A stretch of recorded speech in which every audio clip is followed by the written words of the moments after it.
Hey, this is Anney. And Samantha. And welcome to Stuff Mom Never Told You, production of iHeartRadio.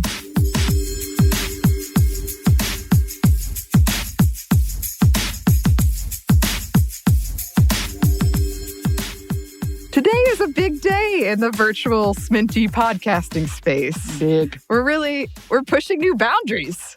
All the time. It's 2021. We got to get it in. Let's do this right. We got to get it in. Yes, so today we are so excited to be joined by the team behind the podcast, the awesome podcast, Tampon Rock. Hi, y'all. Thanks for joining us. It's 3 guests, so it's 5 of us, which is the most we've ever had. Whoa. You're welcome. Thank you for the impressed reaction. That's what I was really going for. Would you mind going around and introducing yourselves and a little bit about yourselves? Who wants to start it off? You already Sarah, said you should. Yeah, I agree.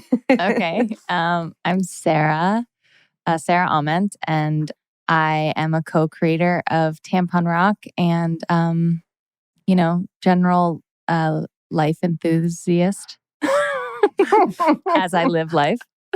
That's me. You're one of the first. I think that's actually defined themselves that way. So thank you for coming and bringing a light to the show. Yes. Oh, it's my turn. I'll go next. Thanks, Sarah, for your words. I'm Alicia, one of the co-creators of Tampon Rock. And like Sarah, I am also a life enthusiast. Oh, and that's that. Thank you. That's my time. This reminds me of one time in 5th grade, I couldn't, you had to come up. Samantha knows I have a real anxiety about fun facts and like coming up with fun facts. Yeah. And one time I used one that was very similar to this girl named Andrea, and she like punched me in the face because she said I was lying. Are you okay? That sounds like childhood trauma. Yeah. Thank you for recognizing that. Yes, I obviously still carry some weight from that. Well, on that note, I'm Sophie, and I'm also one of the co-creators of Tampon Rock. And I'm like a sometimes life enthusiast, depends on the day, I think. But are you okay? No. Okay. Today I'm fine. No, today I'm good. Yeah. I think I read on your bio, Sophie, that you write various things, including mostly dad jokes. Oh, God. I mean, who doesn't love a dad joke? I try. I try to keep my skills honed. It's less of writing them and more just like if they pop up, We're all dads at heart. Sophie is a dad. I was just going to say, yeah. Sophie is a father. One day. One day. I feel like Sarah's more of a dad than I am, though, now that we're... Well, the question is, who wears the dark socks with the sandals, the knee-high socks? Because that will really test who the dad is of the show. I am wearing dark socks right now, but I'm not wearing sandals. I'm like halfway there. Okay, I'll do dark socks with Crocs. Tell me what. Yeah, then it's you. I think it's Sarah. I think if you own Crocs, then automatically. That's right. Unless you're a nurse, then it's completely understandable and you can get away with it. Listen, thank you for your wear my service. Crocs. I have fuzzy Crocs and I have regular Crocs. And hell yeah, come at me. Wait, I didn't know what you were. Yeah. What, is it just Crocs that you left outside? It just has like mold on it? Is that what you're talking about? No, they have like a slipper lining.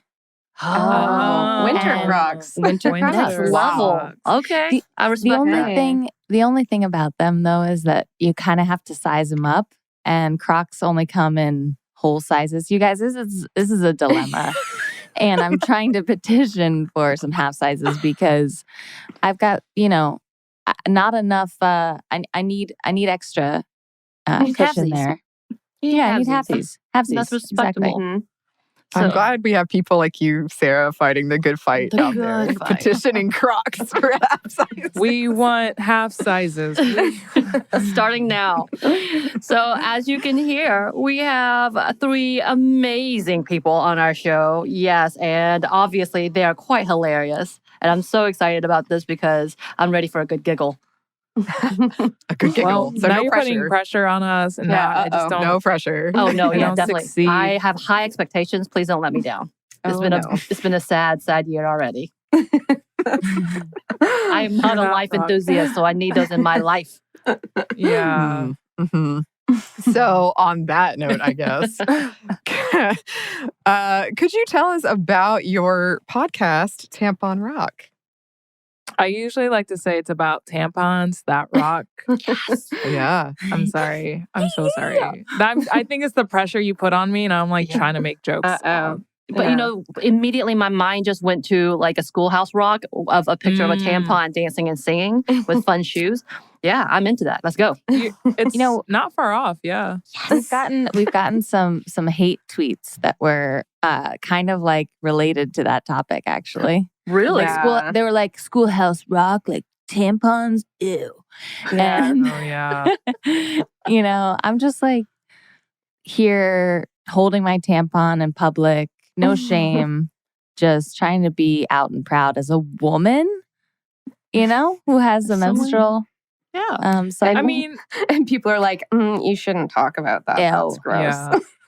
And it's not even what the podcast is about. I was going to say, tell us what it is exactly. Yeah. Is it about tampons? Are you singing about tampons? Are you lovingly staring at tampons? No, I'm just playing. No. It's about two friends. Yes. Mm-hmm. That's it. No, I think that Sarah's the one that kind of, I think, came up with the name of it, sort of. Like, I think, Sarah, this is your part when you say Tampon Rock is actually blah, blah, blah, blah. So I'm just going to pass that to you, and then you can pass it back, and then okay, cool. it to Sophie. I see what you're doing. I see it. Yeah. Tampon Rock is like a derogatory term that like came out in the 90s that was men sort of, calling out girls and women who are making music, particularly with guitars at the time. And, then it was kind of reclaimed because it was attributed to like Tegan and Sarah stuff. Although I read that they don't like the term. Although I don't know, it's the internet. Who knows what's right? But I was like, yeah, hell yeah, I use tampons and I rock. So let's make a podcast, Right? And then cut to Alicia and Sophie being like, we're in. Yeah. And then Tampon Rock was born. And it's a podcast literally just about, early 20s and being lesbians and in the music scene and friends. Yeah. Lesbians and friends and music. And it's dating Sophie, and therapy. God. What else? I mean, it's a scripted podcast. I guess we should say that because lots of them are not. So it's kind of like a sitcom, but like an audio sitcom, sort of, right? And has music, but it's not really musical. Yeah. Like we just use the music as transitions and like as tools to like, because you can't see what we're talking about, so you might as well listen to it. It's not like a TV show. So yeah. And then Sarah composed all of the transition music. She's great. Me and Sophie would be like, it should sound something like, I don't know, Boys to Men or 4 Minutes by Madonna. And Sarah just kind of pops it out. And it's great. It's a great collaborative effort. And we work good as a team. The three of us are one head, Yeah. So tell us about, because it is scripted, so therefore it is fictional. Can you tell us about the characters and kind of how this all begins? The characters are Deja and Chloe. And Chloe, it seems like they've met in college or something. They're really close best friends. And, just like any young person in their 20s, they're expanding their horizons, also confronting some childhood trauma or not trauma, just coming into their own. It's kind of like about, the second coming of age that's not high school. And they're quirky little dudes. Very similar to us in that respect of their quirkiness. I think they're versions of ourselves that we probably kind of were when we were in our early 20s. I don't know. I don't feel like I'm that way anymore, but now that I'm 30, what is anything? Like life goes down after you turn 30. It's all downhill. I'm here to tell you. It doesn't get better at 40, guys. It doesn't get better at 40. Wait. You're 40? Yeah. Wow. This face is 40. Wow. But I never would have guessed. Ugh. I would have at least thought 39, you know? Well, we can. So this is I'm going to sit over here and cry. But okay. I'm kidding. Alicia, you take that back. I know. That was my joke. That was because I loved it. That's perfect. you know, you reel them in thinking you're going to say something nice, but then you're like, yeah. Yeah, it's your That's the only humor that I really want in my life. Give it to me. I think that's childhood trauma I'm dealing with. So you guys reflected a lot about your own past life into this, but making it quirky comedy. So yeah, give us a kind of a take on a daily life of Deja and Chloe. Waking up, trying to find where your phone is, brushing your teeth, staring in the mirror, and wondering why you're alive. What did I do last night?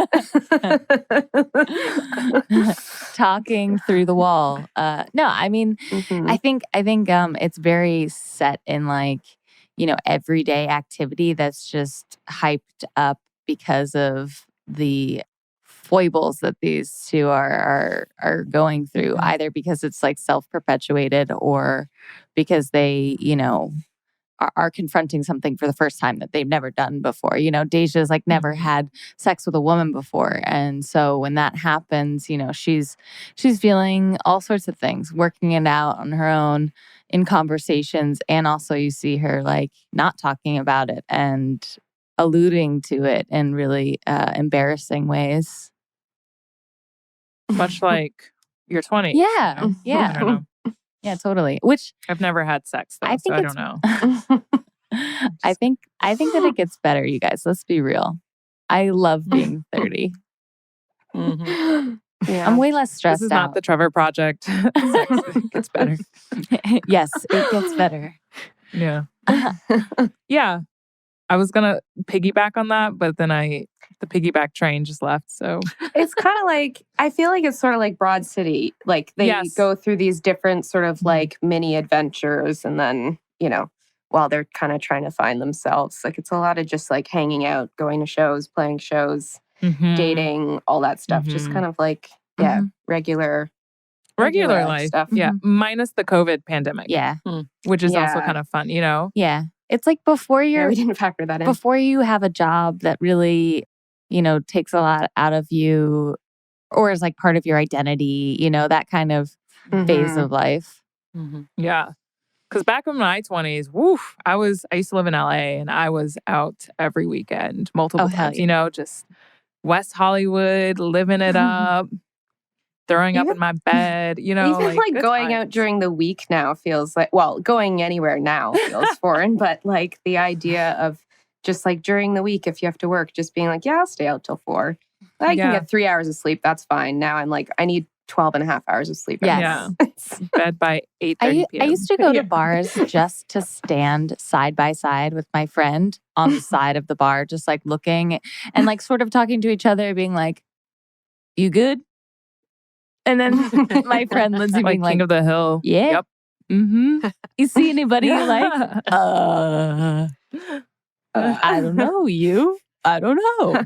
Should we get another drink? Yeah, I did that at the Cubby Hole, you guys. Circa 2011. Wow.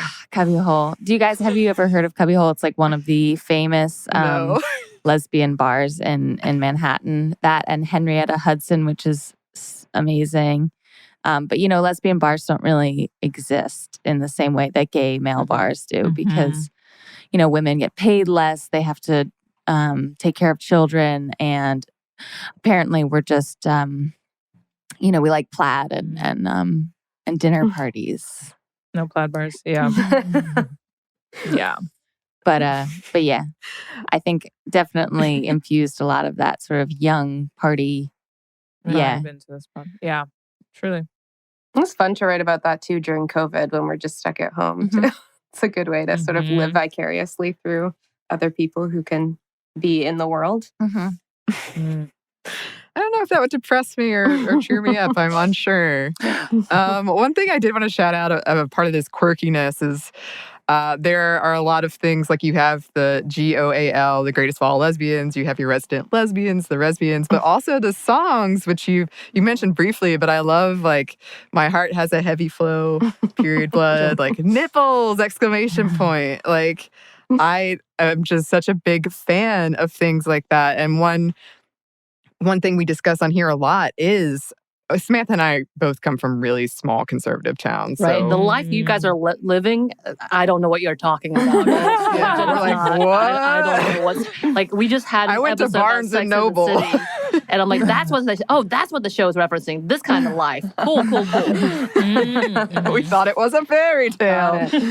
But growing up and having like, you know, the horror of like a tampon comes out of your purse and your high school life is ruined. And, you know, like, I love that in this show, you have embraced it and you are celebrating it, because for so many of us still, it is a subject of taboo and shame. And society really sucks, huh? It's like, how do you live in a society that makes you feel bad for having a natural body? Like, I mean, they even double bag my tampon box when I go to CVS. Like,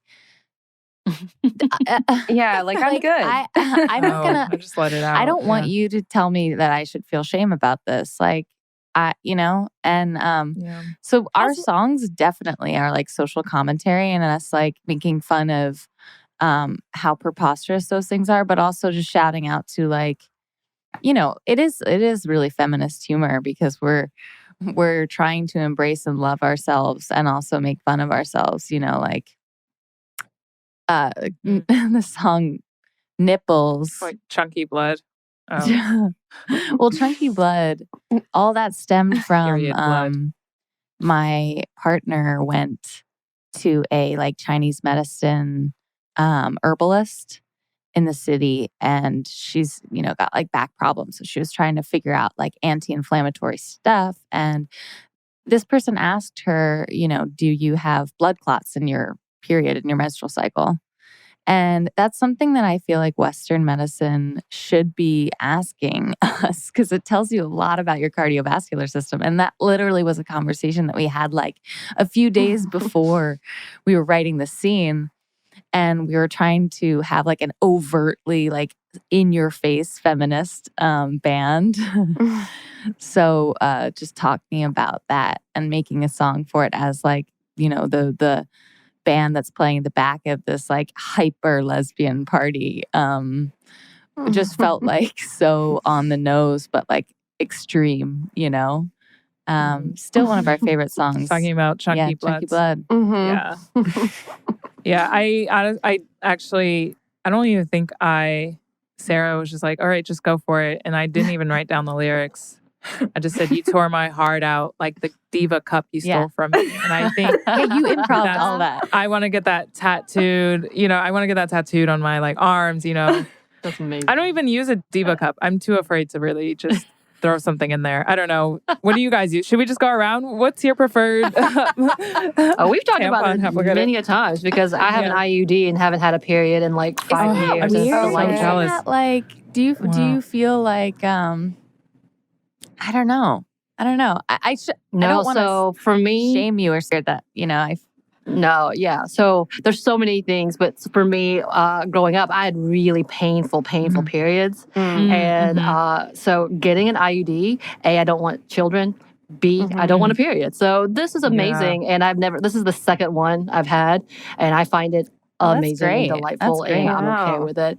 Now, different people have different reactions, but it did take me a good like 9 months to get used to it. Yeah. But worth it. How was the like hormonal aspect of it? Because I get like PMS, PMDD really bad, like emotionally, I'm just like all over. How do you feel like you love this is happening right now? Sane? Yeah. So essentially, for me, because I would get all of those things as well, and I was trying all the birth control, and they made me really sick, really sick. But this has been a complete turnaround for me. I will say that. So, and I do use the one with hormones, and it is the plastic one. So, it's not the Mirena, because Mirena is going through some things. But anyway, I've digressed. But yes, from my own period situation, it's delightful, and I don't want it ever again. Wow. See, I don't think I even knew with an IUD that you just don't get your period at all. Little. Like I thought that you got it less or something. I don't know very much about IUDs. I feel like there should be a formal letter sent out anytime there's like an update on like women's health. Hi, have you heard of IUDs? Here's a pamphlet for more information. And IUDs are not new. It's not like it's so I should know more about It's just getting different. But y'all, I did a whole series with another podcast about this thing called the Tampon Shield, and it's horrifying and disgusting, and it looks like a death crab trap for your vagina. That's what we called it. Is it an IUD? It is an IUD, and it's gone and left, and it kind of put a bad name on IUDs. But anyway, y'all, we're going way off. Way off. Back to your show. Oh my God. Yeah, and that's why we're not called IUD Rock. You know? We just don't know enough about them, you know? That's fair. That's fair. But as you said, it's not just about the period. It's about you coming on in a world that doesn't welcome women to music, right? Yeah, totally. Yeah. And also, like, I think another thing with Tampon Rock, too, is, like, I wanted to also make sure that, you know, there was a space for Black queer characters. And being from Indiana, South Bend, shout out, I never saw any of that representation. So I didn't even know. I was probably gay when I was 6. I mean, I was, but, you know, I would have known a lot sooner. And I think that that's important. Like, I wanted to have something that, like, a little version of myself would have listened to and, like, related to, you know?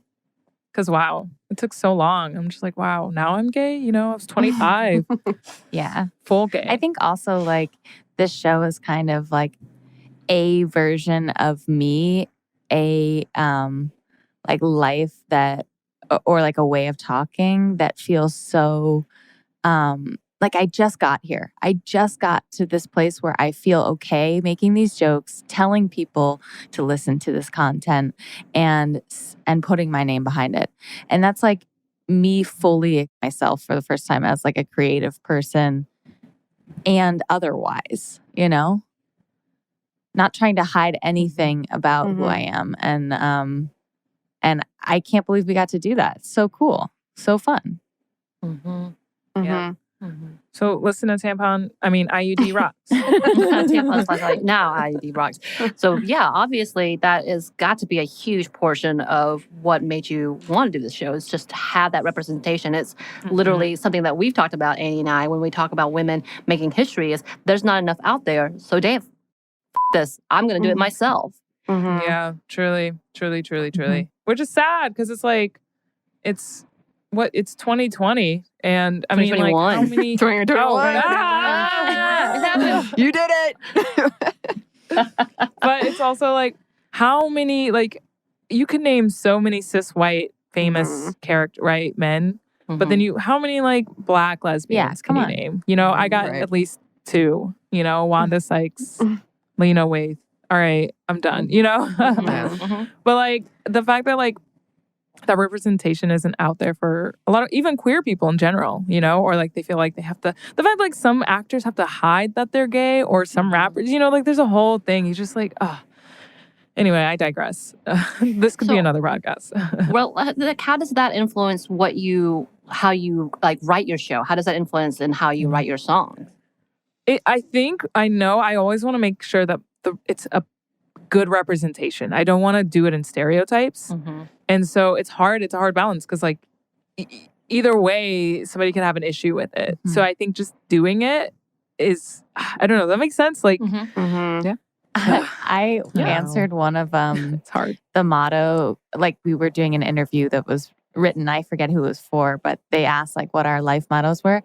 And I said, just do it. From Nike, because literally sometimes that was the ethos behind Tampon Rock. Like, just do it. Just be, just exist and try to do right by other people. You know, I think we had a really good writer's room where if you make a joke that, you know, is off and insensitive or something, we'd check each other and, you know, respond well to that, but also wanted to push our you know, ourselves to just be funny and embrace how weird life is and how silly we are all.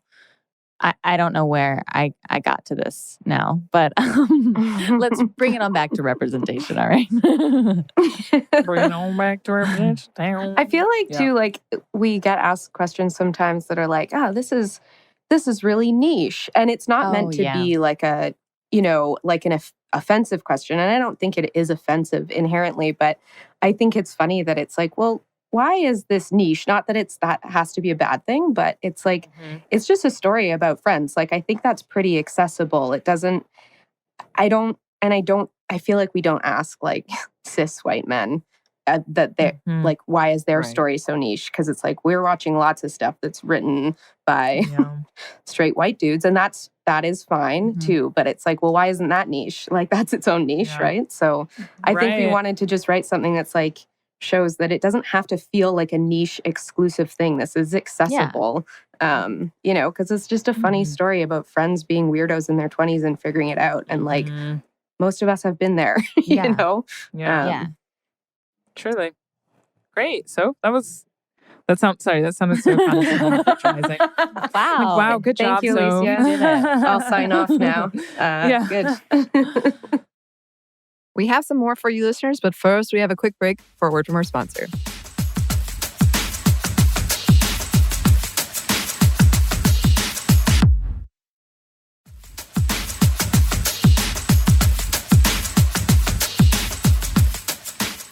And we're back. Thank you, sponsor.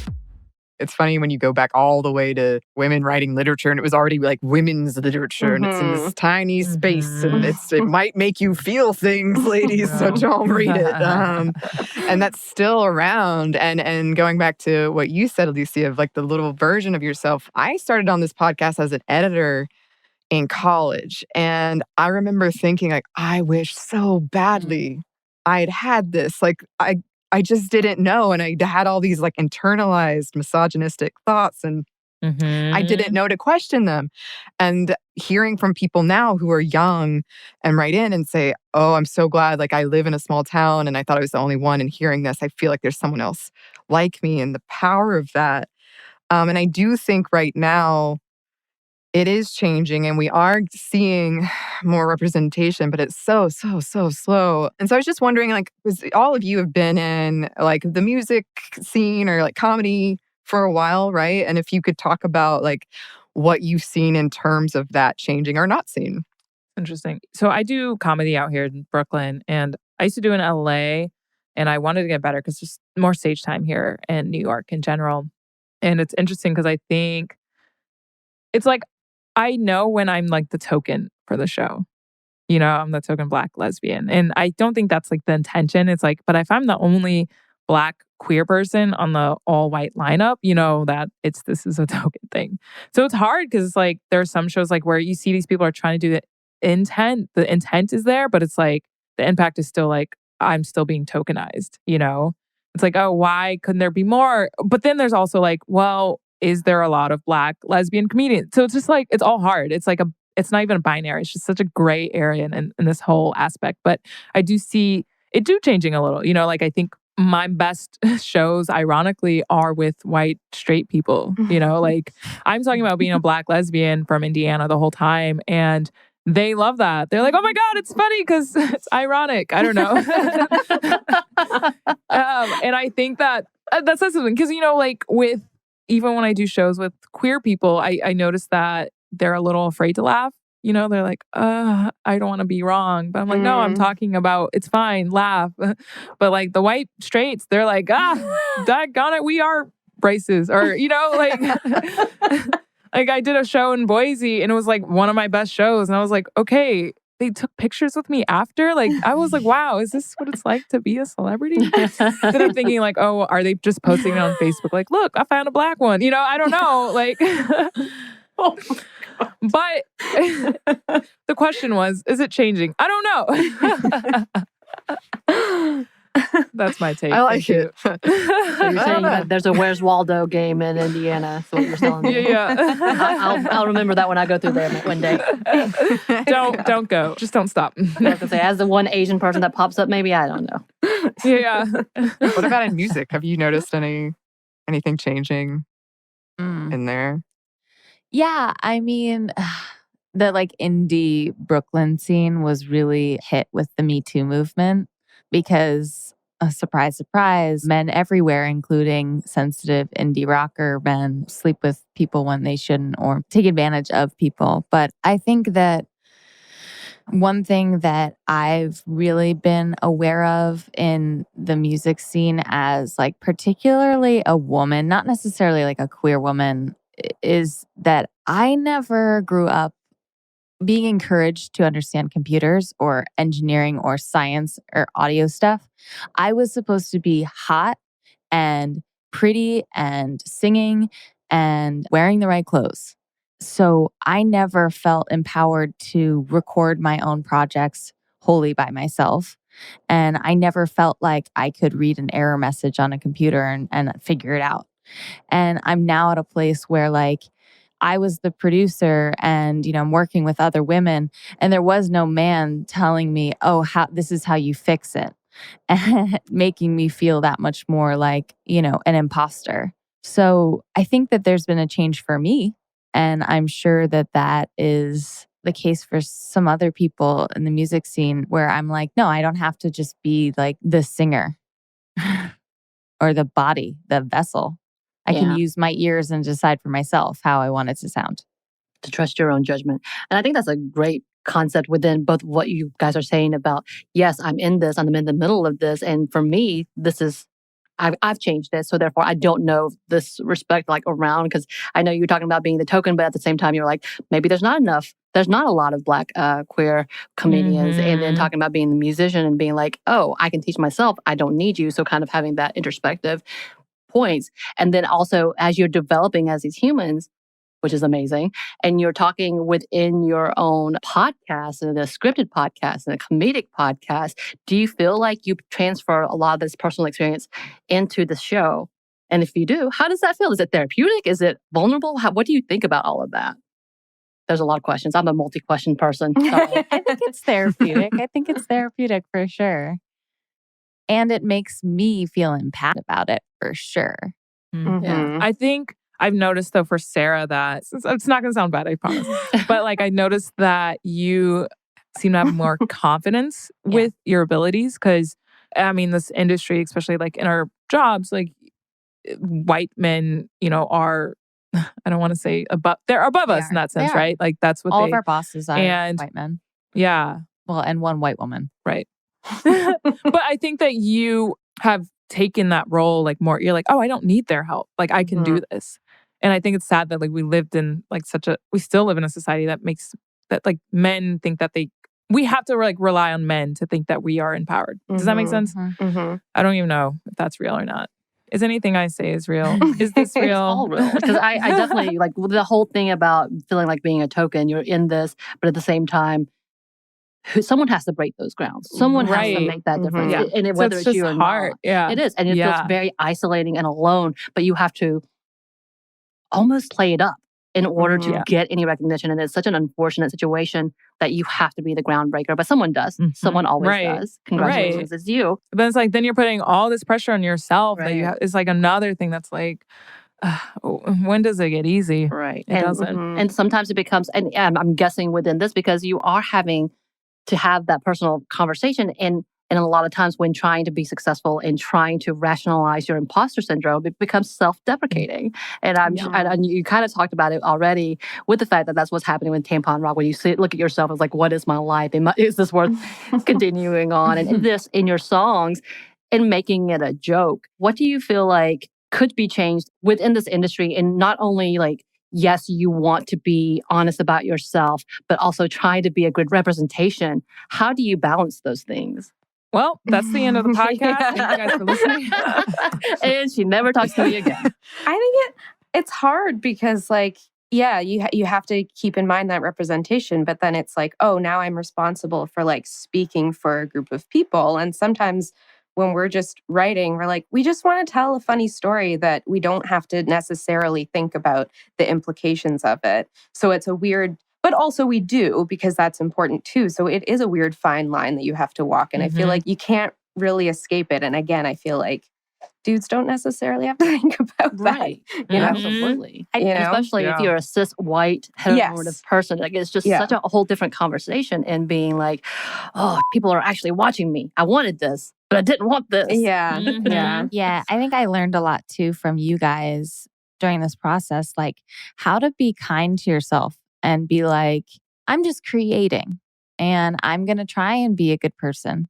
And that, I'm going to have that as my jumping off point, but also like, it's okay when I mess up, like it's okay. It's okay.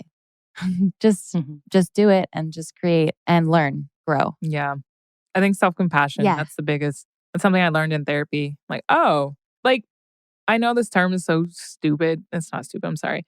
Is dumb. No, it's just like the fact that you treat yourself like you would treat your best friend. Like, what would you say if your best friend's like, oh, I don't think this music's good. But you're like, oh, no, I think it sounds great. I think you just have to be more confident in yourself, blah, blah. You know what I'm saying? Like just treating yourself, talking to yourself that way. So, with the imposter syndrome, kind of like using that same self-compassion technique. But it's hard because I think women have been conditioned to think that we are not at that better level, Right. I don't know. We do have a little bit more for you listeners, but first we have one more quick break for a word from our sponsor.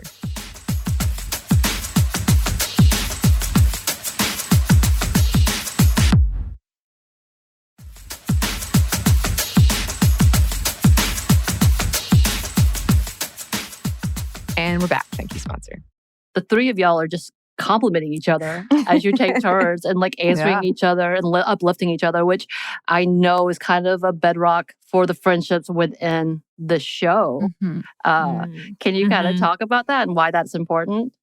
That was an accident. I didn't mean to uplift anybody. Fair. I feel the same way. Alicia's not usually this nice to us, so... I feel like Deja is a really good example of somebody who's trying to listen to herself and trying to do right by herself. And she's a really good example for somebody kind of navigating that and having the hiccup of being in a relationship with somebody and not sure what she wants and then ultimately figuring out what she wants and doing it. But it's fun to watch her be kinder to herself and just make her music that she wants to make and then see it juxtaposed with Chloe who can't figure out a way to fully love herself. And obviously Deja's doing the same thing. She's figuring out ways that she needs to love herself more in as well. But yeah, that's so important to the whole theme of the show.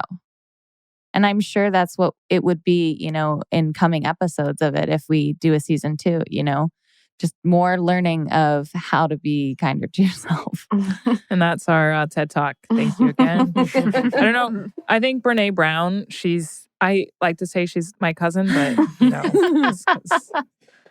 have the same last name, but also she is a white woman. But I think that a lot of her rhetoric too is in here. We're being vulnerable with our art. And I think that's the only way you can really get what you want. I don't know. She didn't really say that, so I could be misquoting. So I'm sorry, Brene. That's your quote now. Yeah. There you go. Brene Brown. No, not no more. And it's funny because my middle name is Renee. Perfect. So my girlfriend has me in her phone as Alicia Brene Brown. Yeah, you should put a B in brackets beside your middle name. Okay, enough for me. Okay, well, I'm just gonna... I'm logging. See, I told you she's not always this nice. She's reset. She's reset. It's funny. I feel like to some of just being vulnerable, it feels so scary in the moment.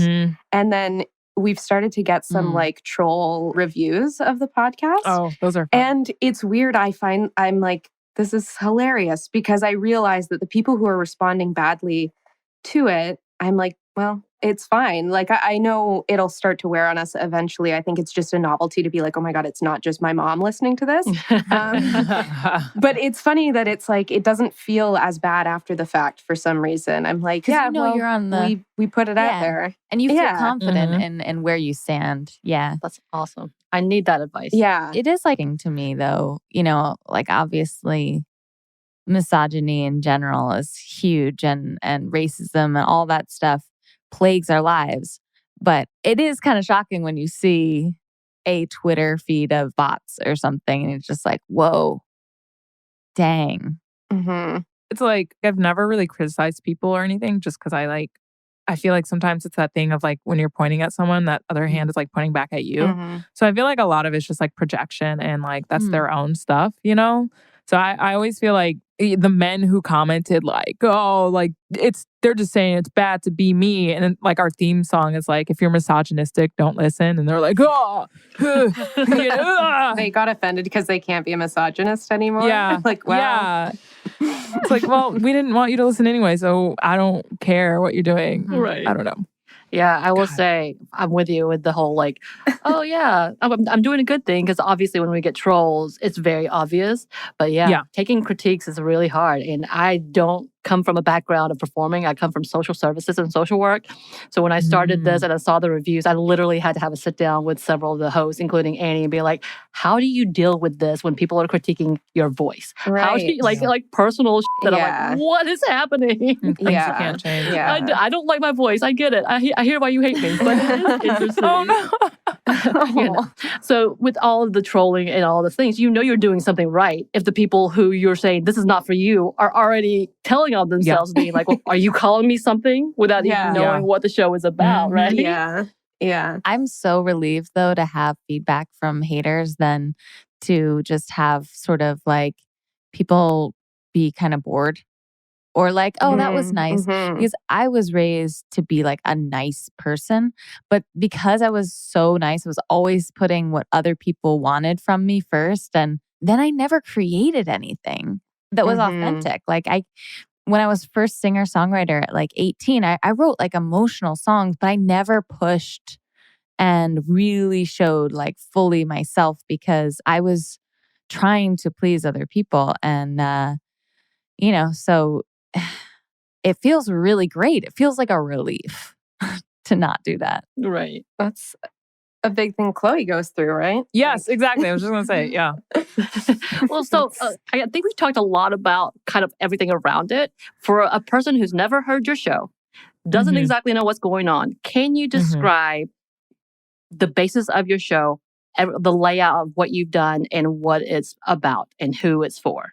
Oh, we'll just do this in rounds. Okay. I'll take the first section. What's it about? What's it for? Who's it for? Okay. It's for everybody. Rated E for everyone. And I think it's a scripted podcast about two friends who go through their early 20s. And the music element comes from the transition scenes. So in a sitcom, you're able to see what's next, but I think we sing as what's narrators. next. Yeah. Yes, me and Sarah are the narrators as well. That's spoiler, something we forgot to say.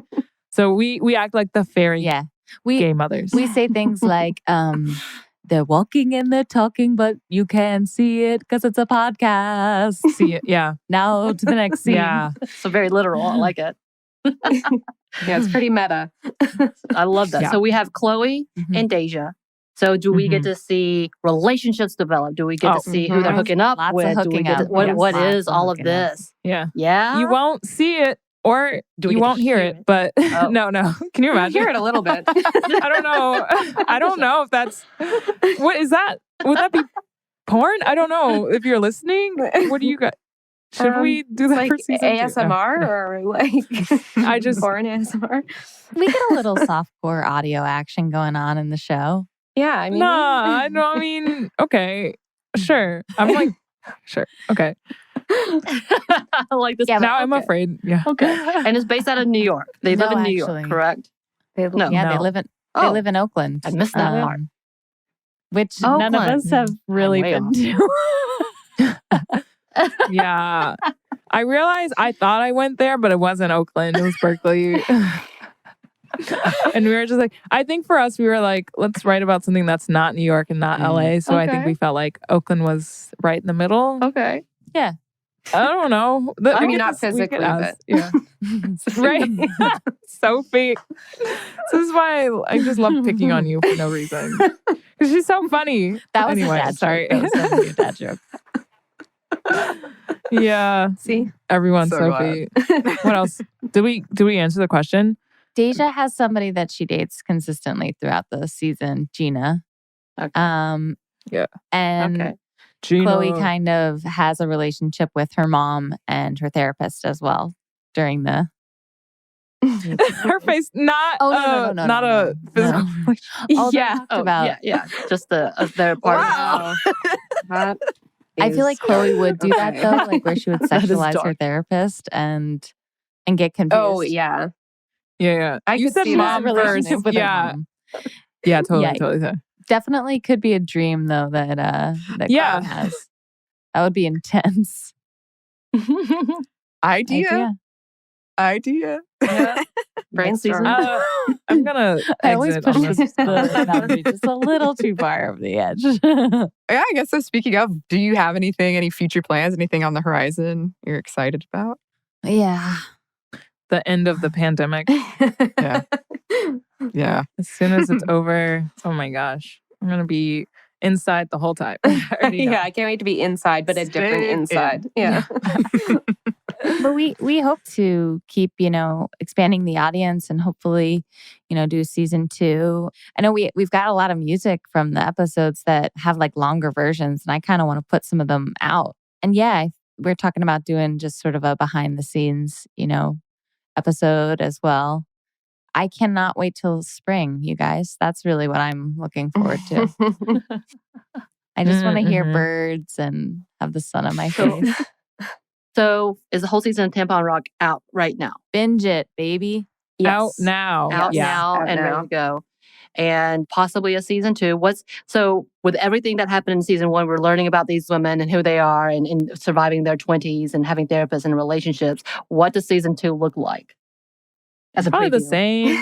As the same. They don't learn from anything from season 1. So now, I don't know. I want there to be like drama. I want it to be like Grey's Anatomy size things, airplane hits the hospital or like there's a bomb. There's a bomb in Chloe's body or something like that. Right. She's actually a cyborg. We don't know what's going to happen. She slips into concrete and then her body gets encased in concrete and they have to chip her out.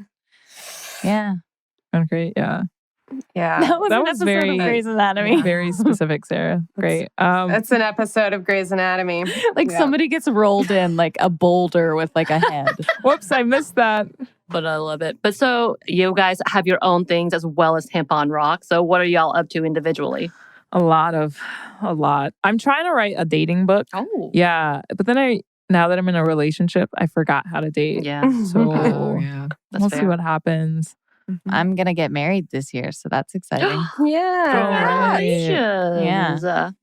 And gosh, you guys, you got to have a lot of spreadsheets if you want to do it and not spend $1 bajillion. Yeah. That's like kind of a part-time job that I got going on right now. But, I'm also working on music and Sophie? I'm sleeping a lot. It's a lot of naps and eating a lot. And no, I don't know. I have a bunch of sort of pilots and stuff that I've been wanting to write forever. And I feel like if I can't do it during a pandemic when I can't do anything else and I have lots of free time, this is the time. But I don't know. It's winter and it's hard. Yeah. Please be kind to yourself. Yeah. Thank you. It's a pandemic too. We're all adjusting. No, it's like I gotta finish watching The Night Stalker. So it's good. It's and it will come to you and it's okay. Thanks, don't put Elise. that pressure on yourself. Wow, that's so nice. Are you gonna say something mean now to undercut I was going to, but then I didn't. I'm the same way. If I have to give you a compliment, I also have to insult you somehow. Yeah. It can't all be all sweet. about That balance. doesn't feel right. It doesn't feel right. So essentially, you guys have a lot of plans, a lot of things happening, personal life stuff happening, being groundbreaking in every way, obviously, in your fields, in your life. I love it. Writing dating books. So kind. Send that out to everyone, please. I'm sure people need that advice. Just make it, put in there something about make sure to get Crocs with fuzzy slippers. Oh, right. Our Crocs sponsorship, too. I recommend it. They're not just for gardening, you guys. Oh, that's a good one. Crocs. They're not just for gardening. Right. Someone needs to get us an ad for that so we can get an ad deal so I can get some Crocs now. Yeah. Not a sponsor. Just a fan, as we always say. Anything else you want to say before we wrap up? And then we'll shout out to the show, of course. just like follow, Tampon Rock and listen to it. And social media things. We're on those. TikTok, Facebook, Snapchat, Instagram. We're not on Snapchat. I was going to say, y'all are way cooler than us because I thought Snapchat was gone. Wait. It is. We don't. I don't even know if it exists anymore. Who knows? That was just like me saying MySpace. We're on MySpace. Yeah, MySpace. Y'all are too young for that. All right, let's do one thing. Advice for all of the up and coming women, specifically, or those who identify as women coming into their love lives and coming into finding themselves and being confident. Can you give that to them? This is my jam. Honestly, just be vulnerable and authentic. Like, once you have that, you can't go wrong. Be honest with yourself and your feelings, because I think I'm going to go on a pedestal. Let's just cut me off now. I love it. Because it's true, like I think that we're so afraid of communicating like what we actually want and not listening to ourselves that we end up being in unhappy relationships or being in something that you're actually not into. Like that person's like being very avoidant and you're just like, oh, I have to be with them. It's like, no, that's not who you want. If you have to like force this person to be with you, that's not it. Anyway, sorry. Yes. Yes to that. That's Alicia Brown and dating. The book forthcoming. Catch me on Sundays at 2 p.m. Sophie, what about you? Oh, dating? I don't know, but doesn't have to be dating. I'm stealing Sarah's life motto, which is just do it. I feel like women and people who identify as women need to be able to just do what they want to do. And if you have something you want to try, then you should do it because men get to do that, True. Ooh, I like that. Just do it because men get to do it. Yeah. Great. Yeah. And I would just add, try to remind yourself that you like are enough. You don't need to like learn something so that you're more experienced or you have that thing. Do it because you're interested in it. Like you are enough. Wow. Yes. Thank you all so much for being here. Such a lovely conversation. You're welcome back anytime. Please. And listeners, yes, you can find them. We trust your abilities, your internet sleuthing abilities. And you can subscribe to the podcast, which you absolutely should. Tampon Rock, wherever podcasts are available, yes? Yeah. Yes. You can also contact us. You can email us at stuffmediamomstuff@iheartmedia.com. You can find us on Instagram at Stuff Mom Never Told You or on Twitter at MomStuffPodcast. Thanks as always to our super producer, Christina. Oh, thank you. And thanks to you for listening. Stuff Mom Never Told You is a production of iHeartRadio. For more podcasts from iHeartRadio, visit the iHeartRadio app, Apple Podcasts, or wherever you listen to your favorite shows.